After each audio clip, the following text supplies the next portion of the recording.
भगवान शिव द्वारा ब्रह्मा आदि तीनों देवताओं की एकता का प्रतिपादन। ब्रह्मा जी कहते हैं, मुनि, श्री हरि की यह बात सुनकर भगवान हर ने पुनः मस्तक झुकाकर प्रणाम करके हाथ जोड़े खड़े हुए उन नारायण देव से स्वयं कहा। श्री महेश्वर बोले, मैं सृष्टि, पालन और संहार का कर्ता हूँ, सगुण और निर्गुण हूँ तथा सच्चिदानंद स्वरूप निर्विकार परब्रह्म परमात्मा हूँ। विष्णु सृष्टि, रक्षा और प्रलय रूप गुणों अथवा कार्यों के भेद से मैं ही ब्रह्मा, विष्णु और रुद्र नाम धारण करके तीन स्वरूपों में विभक्त हुआ हूँ। हरे, वास्तव में मैं सदा निष्कल हूँ। विष्णु, तुमने और ब्रह्मा ने मेरे अवतार के निमित्त जो स्तुति की है, तुम्हारी उस प्रार्थना को मैं अवश्य सच्ची करूंगा, क्योंकि मैं भक्त वत्सल हूँ। ब्रह्मन, मेरा ऐसा ही परम उत्कृष्ट रूप तुम्हारे शरीर से इस लोक में प्रकट होगा, जो नाम से रुद्र कहलाएगा। मेरे अंश से प्रकट हुए रुद्र की सामर्थ्य मुझसे कम नहीं होगी। जो मैं हूँ वही यह रुद्र है। पूजा की विधि विधान की दृष्टि से भी मुझ में और उसमें कोई अंतर नहीं है।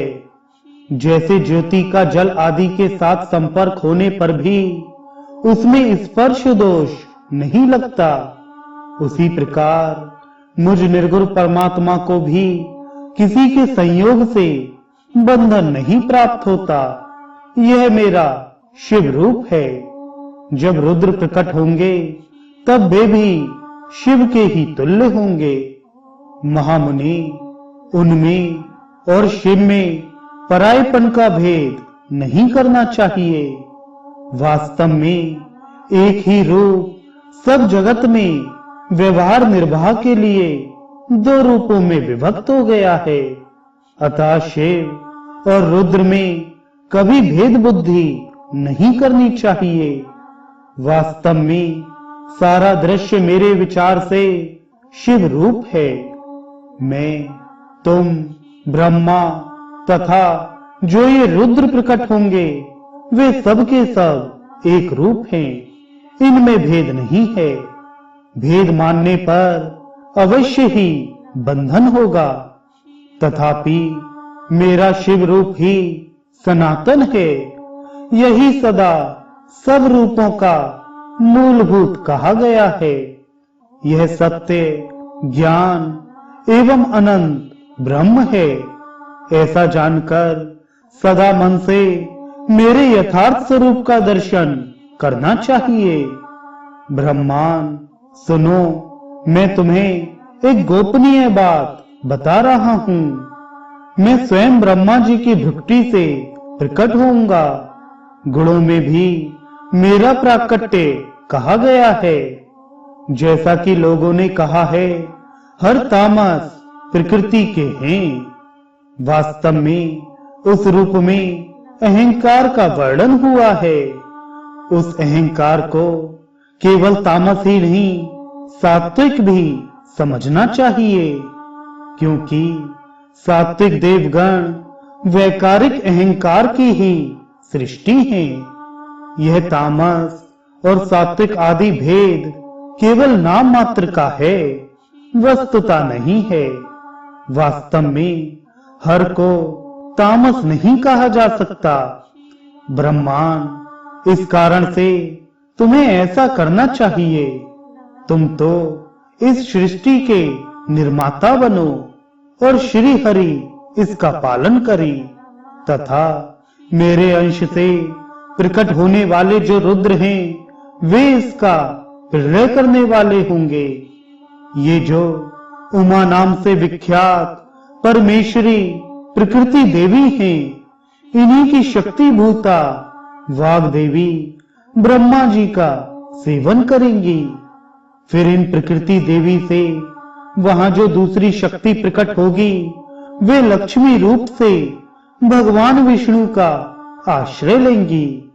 तदनंतर पुनः काली नाम से जो तीसरी शक्ति प्रकट होंगी वे निश्चय ही मेरे अंशभूत रुद्रदेव को प्राप्त होंगी। वे कार्य की सिद्धि के लिए वहां ज्योति रूप से प्रकट होंगी। इस प्रकार मैंने देवी की शुभ स्वरूपा पराशक्तियों का परिचय दिया। उनका कार्य क्रमशः सृष्टि, पालन और संहार का संपादन ही है। सुरश्रेष्ठ, ये सबकी सब मेरी प्रिया प्रकृति देवी की अंशभूता हैं। हरे, तुम लक्ष्मी का सहारा लेकर कार्य करो। ब्रह्मांड तुम्हें प्रकृति की अंशभूता वाग देवी को पाकर मेरी आज्ञा के अनुसार मन से सृष्टि कार्य का संचालन करना चाहिए और मैं अपनी प्रिया की अंशभूता परात्पर काली का आश्रय ले रुद्र रूप से प्रलय संबंधी उत्तम कार्य करूंगा। तुम सब लोग अवश्य ही संपूर्ण आश्रमों तथा उनसे भिन्न अन्यान्य विविध कार्यों द्वारा चारों वर्णों से भरे हुए लोक की सृष्टि एवं रक्षा आदि कार्य करके सुख पाओगे। हरे, तुम ज्ञान विज्ञान से संपन्न तथा संपूर्ण लोकों के हितैषी हो, अतः अब मेरी आज्ञा पाकर जगत में सब लोगों के लिए मुक्तिदाता बनो। मेरा दर्शन होने पर जो फल प्राप्त होता है वही तुम्हारा दर्शन होने पर भी होगा।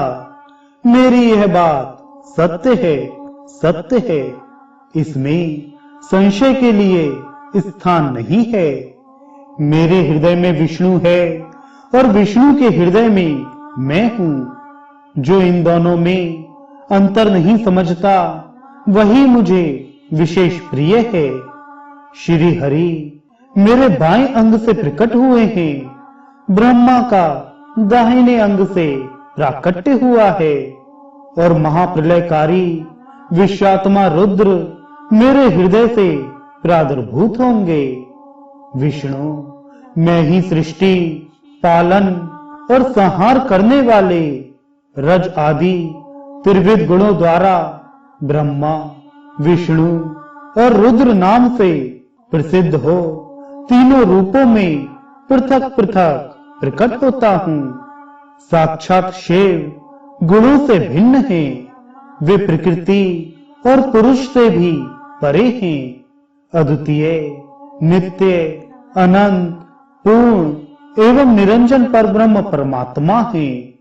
तीनों लोकों का पालन करने वाले श्री हरि भीतर तमोगुण और बाहर सत्य गुण धारण करते हैं।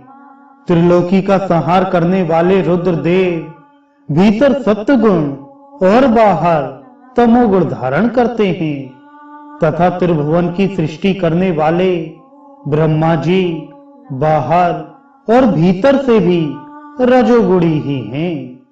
इस प्रकार ब्रह्मा, विष्णु तथा रुद्र इन तीन देवताओं में गुण हैं, परंतु शिव गुणातीत माने गए हैं। विष्णु, तुम मेरी आज्ञा से इन सृष्टिकर्ता पितामह का प्रसन्नता पूर्वक पालन करो। ऐसा करने से तीनों लोकों में पूजनीय होगे।